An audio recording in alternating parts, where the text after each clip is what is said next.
Kolumnista si Christy Permen emosyonal at nalungkot matapos matalo sa kasong cyber libel laban sa mag-asamang Kiko Pangilinan at Sharon Cunita. Sa programang Christy Per Minute sa 1PH, sinabi ng showbiz columnist at host na si Christy Permen na natalo umano siya sa reklamong cyber libel. Ako sa kasong libelo na isinampa ni na dating Senador Kiko Pangilinan at Sharon Cuneta.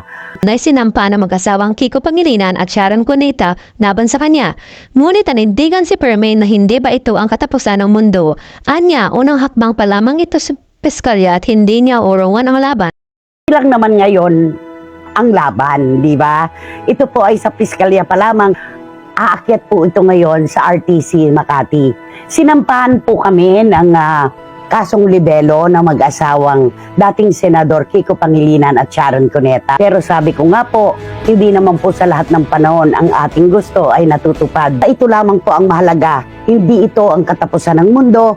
Ang laban po ay hindi natin uurungan at tayo po ay patuloy na maniniwala na lahat ng tao, meron pong dahilan at katwiran sa kanilang ipinaglalaban.